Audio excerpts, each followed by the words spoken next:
You're listening to Your Purpose and Business podcast, where we connect you to possibilities. I'm your host, Raquel Walters, a two-time best-selling author, millennial speaker, corporate trainer, advocate, and clinical social worker at heart. Your Purpose and Business podcast will connect you with everyday successful people who will share their impactful stories, insights, challenges, failures, and triumphs on how they're navigating the working world, whether by climbing the 9-to-5 corporate ladder or starting, growing, and scaling their business. So grab your pen and notebook because you'll want to implement the nuggets and tools, strategies shared in every episode. Class is in session. Hello, everyone, and welcome to another episode of Your Purpose and Business podcast. My name is Raquel Walters, and I'm here with Darrian Bryan today. And before I dive into his bio, I just wanted to just share that I'm so honored to have Darrian on the Your Purpose and Business podcast. I believe we've been knowing each other since primary school. In America would be elementary, right, Darrian? Right. And so it's a time to catch up on his experiences, and also for him to share his experience with you guys, and his lessons that has carried him thus far. Darrian Bryan is an international educator with over 13 years experience at both the secondary and tertiary levels, teaching English language, English literature, communication studies, and critical reading and writing. He likes writing poetry in his spare time and performing his work sometimes. He's also a fitness, nutrition, and life coach who believes in the holistic development of an individual and also in motivating others to become a better version of themselves each day. He is currently working on several writing projects to be published soon. And in addition to this, he is a voiceover talent and TV actor who has been in several ads and short films when he has the time to do so. His guiding philosophy is that the limit was never the sky, it is our mind. Mr. Bryan, welcome to the Your Purpose and Business podcast. Thank you for having me. I feel quite honored to be on this program. You're very welcome. So Darrian, tell us something about yourself that's not included in this impressive bio of yours. You know, the thing is, when you're reading that bio just now, I was wondering, is this actually me? So one thing about me that isn't included in the bio is that I'm also a mental health advocate. So I, really am interested in helping people, as was mentioned in the bio, just developing themselves holistically. And one of the things I realized, especially from a male perspective, I think males in particular need that support. I mean, I will help anyone, but I think males in particular need that support because oftentimes we think they can manage, but sometimes they really can't. Yeah, I like that. And mental health is of utmost importance, especially in the society that we're living in now. Like, we're just getting bombarded with different things, different issues all over the place. And it's important to know how to be aware of that first, and how it is that we can help ourselves as well, because it does affect us in one way or the other, whether we would like to believe it or not. So thank you for sharing that, and thank you for being an advocate for mental health, and especially coming from a male. We don't often see that, or see males speaking up about that. So I want to just say thank you for doing so, Darrian. Sure thing. Yeah. So let's dive in. I mean, you're on Your Purpose and Business podcast. It's a pleasure again having you on. What do you think your purpose is in this world, Darrian? Well, I've thought long and hard about this, and I realized that I can speak. Ever since probably high school, I recognized that people would speak with me, though I was more on the reserved side in high school. But I think for that reason, people would speak with me just to hear what my perspective was, because I wasn't very talkative.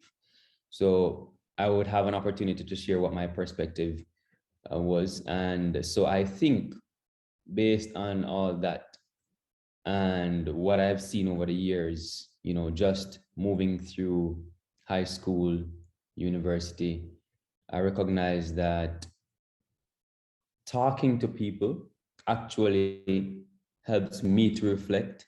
And I think most of the times I can provide some insight, to individuals. So I think my purpose is actually to help people to become better versions of themselves through conversation and through reflection. Simply because I think not many of us recognize the value of reflecting. And so we go through life and we have experiences, but oftentimes we miss the lessons from the experiences because we don't really reflect on the experiences, possibly sometimes because we find the experiences or might find the experiences unfavorable. And so we decide that, we're not going to really look into the experience and we don't get the lesson. And so we end up going back and repeating those experiences. So I think my purpose, short answer, is to help people become better versions of themselves. Yeah, I mean, I love that answer, and reflection is not something that was taught. At least for myself, I don't remember it being taught in school or even from my parents, I have to say. And so you tend to go through life and we all experience things every single day, right? Because that's a part of life. But some of those experiences are good, some are bad, some are uncomfortable, some are traumatic. And even to today, there's a lot of us that's still dealing with probably some trauma that have carried with us. And it's important to reflect and to dissect and to get help with regards to probably addressing some of those issues that has held us back. And so I'm happy that you said that that's a part of your purpose, but I also know that it ties into your mission of advocacy, especially when it comes on to mental health. And so, if you could speak a little bit more to how does one start that reflection process in trying to help themselves to one, become aware that they do have a problem, but also the action steps that they could take in order to resolve whatever the situation is. And is that question fair to ask you? I will try to see if I can answer. Yeah, definitely. There's no So right or wrong. yeah, one of the things I normally say to people is find somebody with whom you can have a conversation. Do not, and this is why I normally try to speak to men, especially because of how men are socialized. So men are socialized to bottle their feelings, not be expressive, not express emotions.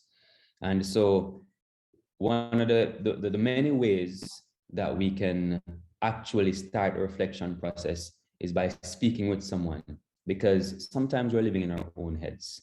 And when we speak to somebody else, we can get a different perspective. And so that kind of jumpstarts us thinking, okay, it's possible that I may be thinking about this in a way that might not have, resulted in a favorable outcome, you know. And so that is the first thing I would say. Speak with someone in whom you can actually confide. And then after that, after you start thinking about what are possible other solutions or other steps, other pathways that you could have taken, then it becomes a more it opens, basically it opens for you the possibilities of removing any kind of barriers that you might have had in terms of viewing the situation from a different perspective. And in that way, in future, faced with a similar situation, you should be able to, operate in a different manner. That answer, Darren, especially with regards to your speaking to men, especially how at times for a lot of men they can not be emotionally available, and also practicing that reflection muscle, so to speak, in order to become better versions of themselves and to address issues. With regard to purpose, because I know your bio is very expansive, and I do see that you are also a multi-passionate individual. I see that you like to write poetry. You're also an educator. You're a TV actor. You're a coach, a lifestyle coach, holistic coach, fitness.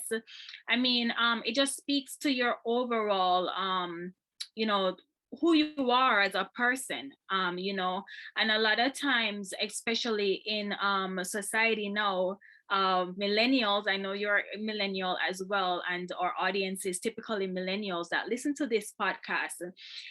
We were taught, for many of us, and I will speak for myself, that you should just go to school, get good grades, get a job, have your family, retire, and that's it. And so if you had interest in other things, it was kind of shut down.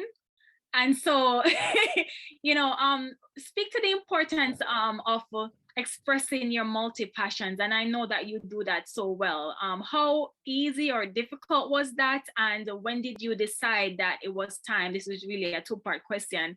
When did you really decide, first of all, speak to the importance of living out your multi passions, and then secondly, when did you recognize and decide that, you know what, even though I'm taking a particular education path, I do want to explore these other interests of mine?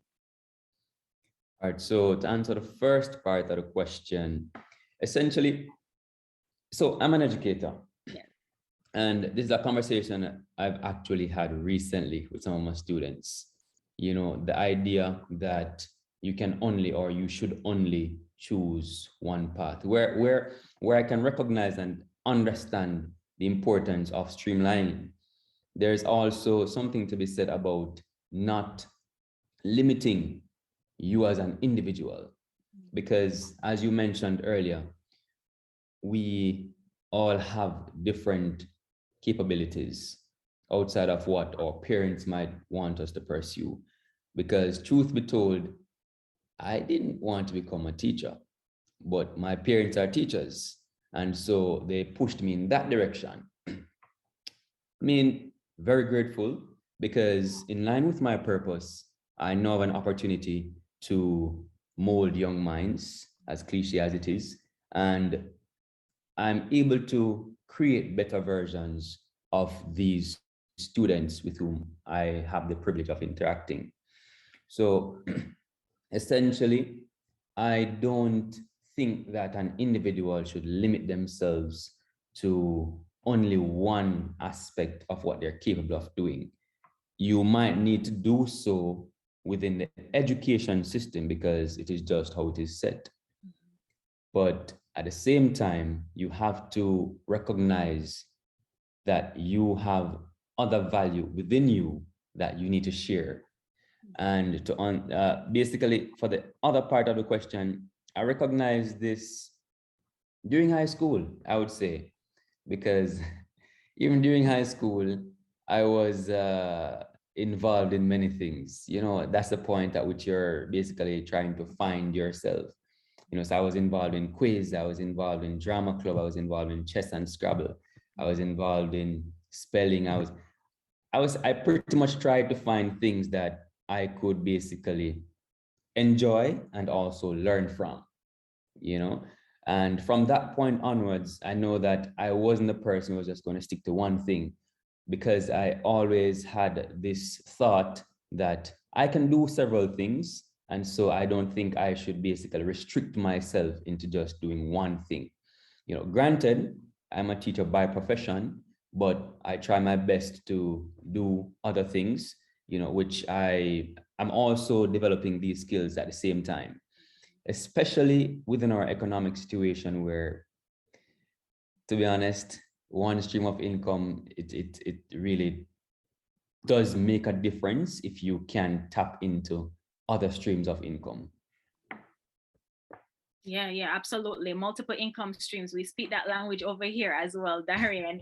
Because it is important, and it's not just because it's money driven. It's the way you're providing value to the world through a product or a service. And especially if you are multi passionate and you can monetize some of your skill sets. So why not do that, right? It's just smart in today's society. So thank you for sharing that. Tell us a little bit more though on some of the challenges. It could be one that is at the forefront of your mind that you face in attaining some of your goals, and that could be pursuing your education, your degrees, or it could even be branching out and developing your skill sets in coaching, or trying to become or being an actor. So speak to some of those challenges, please. So the major challenge is time. Time is generally a major challenge. Sometimes I wish I could add some more days. I I know probably people listening will be like, definitely not, but sometimes I wish I had more time. And so that's one of the things I'm trying my best to see how I can find a solution to that issue. So in terms of working on some of the skills that I would like to, pursue, I have to find courses, for instance, and these courses require my full attention. But as a teacher, that also requires my attention. And so at points in time when I have deadlines, I have to, it's a toggle between, it's a constant switch between, okay, getting this done, getting that done. So that's the major challenge. But as always, if you want something, you just have to go for it. So as much as time is the challenge, I try my best not to focus too much on the challenge itself, but on the outcome that I want to achieve. Mhm. I love that. I love that. I wasn't expecting that answer, time. So I smiled when you said that, because I'm like, yeah, I could use some more time too. And I'm sure the listeners could as well. We all could, right? What are some of the things that you think you're setting up for yourself, or you already set up or working on, as far as time management? And I don't really like to say time management. I prefer priority management, but I know time management is what a lot of people know that as. So what is some of the systems you're setting up for yourself, Darren, if you could share with us? Sure. So essentially, for example, at work, I have non-contact periods. So I try to maximize working at work so I can have more time to, pursue my personal growth and development goals while at home. There are times when there is a, crossover, and I try my best not to make them conflict, so it's essentially just ensuring that, as you mentioned, there is priority given where priority is due, especially when there can also be many distractions, especially one called social media, you know, right? So essentially I try to ensure that I put that aside. I set a timer for myself. So I'll say, okay, I need to complete this within 30 minutes, or I'll give myself 30 minutes to complete this, then I'll take a break. And so creating that kind of time limit for myself helps me to kind of manage the tasks that I have to get done. Because the truth is, we will fill whatever time we think we have with the work. So if we think we have 1 hour, we'll fill that time span with work. And sometimes we find out we don't complete the work because we knew that we have 1 hour. And so we decided, okay, I can complete this in 1 hour, when we could have really done it in a shorter time. And so I have to try, and I'm using the word carefully, try to maintain this discipline of setting time limits so that I can complete tasks in a timely manner and prioritize my personal growth and development as well. I love that, and I think we can all implement that, especially me too, because even though I do time block, but there are times when I'm distracted. So I'm distracted by the phone pinging, or vibrating, or an email coming in, and I get the pop-up notification. So it's a discipline, it's a skill to learn. But what stood out for me was when you said, when you're at work, focusing on work, when you're studying, focusing on studying. So kind of like eliminating all of those other distractions as best as possible, and just zoom in and focus. And focus is one of the things that we definitely need in today's society. And I know many millennials listening on here is probably having issues with time management. So thank you for sharing what is working for you. And I'm sure there's always room for improvement as well, right? Definitely. Yeah. So Darrian, one of the things that drew me to you, separate from knowing you for over these years, and again, I know that it's been some time too that we've connected, but I've been seeing your videos on Facebook, and I believe on LinkedIn as well. And it is one of education, but also motivation. It's one of inspiration, upliftment. And I have to tell you that there's days too when I will go on your page to look for a recent video, and in that moment, whatever you're saying resonates with me. So I definitely want to share that with you publicly on here. And so when did you start doing that? That's my first question. And then, what kind of inspired you to go on video and starting to share your message, your story with the world? First, I must say I feel honored, and I'm glad that, it is at least reaching one ear or one pair of ears, and, possibly having some sort of impact. When did I start, and what influenced me? So essentially, as we were speaking earlier, I needed an avenue to present my other selves, so to speak, because I used to be a part of the drama club, as I mentioned earlier, from as early as possibly primary school, high school, right? And I have a passion for acting, still developing the skill, and also a passion for speaking, right? So I decided, there is social media. What better way to, impart this that I have inside that I need to release, I have a feel that I need to motivate people, I need to inspire people, because there are so many things happening around us that could actually discourage us from wanting to do anything, some things that might actually, for want of a better word, kill people's confidence, so to speak. There are moments in your lives, or in our lives, in mine even, when you don't feel as encouraged, or you don't feel very positive about where your life is going. And I looked into that, and I said to myself, there was a particular moment during university when I felt like things were just not going right. And I said to myself, if I'm experiencing this as a positive person who can and always try to see the situation for what it is realistically, but also try to find those positive aspects of it. And I said to myself, if I can experience this, there might be people who possibly cannot manage those emotions and manage what they're dealing with. And so I think I could provide through these videos, just some encouragement, possibly. And so I decided, listen, you want to talk, this is an avenue where you can reach a good, a large audience, so I just jumped on that and started doing it. Before, I was posting the motivational quotes, and then I decided that, let's talk as well. And so I just decided to go for it.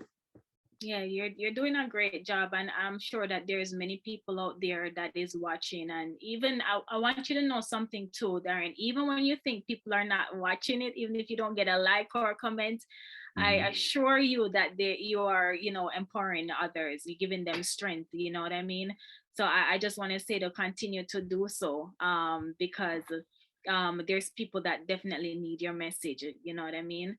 And some messages only resonate from certain people, and you know, so you just never know who that message will land with, you know what I That is mean? true. Thank you, Yeah, yeah, that's yeah. definitely true. Yeah, you're definitely welcome. And so, what recommendations you know, steps can you share with us with regards to staying focused on your goal? I know you speak about the time management, but is there any other, you know, recommendation or advice you could give our listeners as far as staying focused on their goals, whether that be, you know, elevating in their career, or if they're an aspiring entrepreneur, what would that be? I think I might have to think about this one. That's fine. What I'd say right off the bat though is, for me, it's always good to write things down. So I mean, I think we all have smartphones now, and we have different aspects to a smartphone, especially if you have, depending on what you have, you know, you can write in your phone a reminder. You can, I normally write in my notes section, like, you know, something I definitely want to complete as a goal. For example, I had to take help assistance from a financial institution, and essentially my thing is writing things down, as in your goal or a target that you want to achieve. I think it helps you to attain your goal or your target. Because in this particular instance, I would have had a payment plan from the institution. However, I decided that I wanted to pay it earlier. So when I wrote it down, I put a date beside it by, you know, when I wanted to complete the payment. And what that had me do is I had to find actions, whatever it was, in order to get this payment done before the time that would have been stipulated by the payment institution. So I think writing things down and seeing it, you know, it helps you to it helps you to align your entire body, mind, body, soul, you know, with this particular action that or outcome that you want to achieve. Yeah, yeah. I think that's a great advice, you know, writing things down and tracking, you know, because it's important to measure where you're at, so that you can Definitely. know, you're right, for the future, to resolve that issue or that problem. So thank you for sharing that. Oh my gosh, you have dropped so many gems throughout, you know, our time here on the podcast. And you know, Darian, if you could share with the audience, you know, how they can contact you if somebody wanted to reach out to you to pick your brain, to get some further advice or assistance, how can persons even watch your videos? How can persons contact you? Well, I'm mostly on Instagram and Facebook. So on Instagram, I'm Bryan. So that's DARRIBRYAN. And it's my full name on Facebook. So anybody can contact me there at any point in time. I mean, more so Instagram than Facebook, Mhm. because I'm normally more on Instagram than I am on Facebook. Got you. Awesome. And last question before we close out, you know, do you have a sort of routine or ritual that you do on a daily basis that keeps you grounded and keep you going? Definitely. So work, from work. Mhm. Sometimes I wonder if I have a social life, but I do. You know, so it's work, and then once I get home, it's a gym. Once I get back home, then it's working on something of something personal.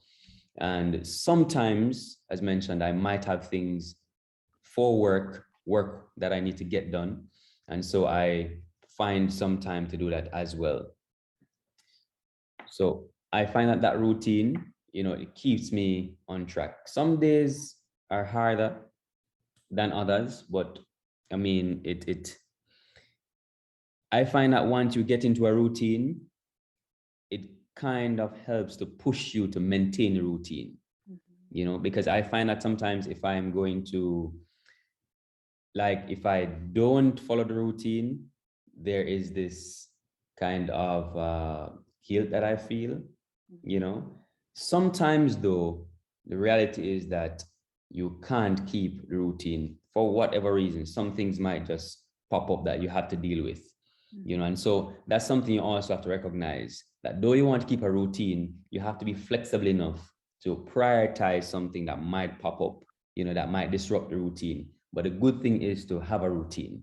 Right, right. And like I always say, structure is always good, you know. Obviously things don't always happen, you know, to the T, so to speak, Exactly. but structure is good and routines are great. So Darrian, it's been a pleasure and an honor again to have you on the Your Purpose and Business podcast. And guys, I definitely want you to, you know, connect with him over on Instagram, follow him on Facebook. Definitely showing some love over there. And guys, as always be good to yourself, and you know, we'll catch you in the next episode. Bye for now. Thank you for listening. If you've loved this episode, let's stay in touch. Head over to raquelwalters.com and subscribe to my email list so that I can send you updates on new episodes, exclusive motivational nuggets, and insider knowledge that's only shared when you join our community. Please don't forget to subscribe to this podcast and leave a review, as I want to know your thoughts about every episode. Follow me on Instagram at Your Purpose and Business Podcast. And remember, your life is beautiful, and this is a part of your journey. So embrace it. Speak to you soon.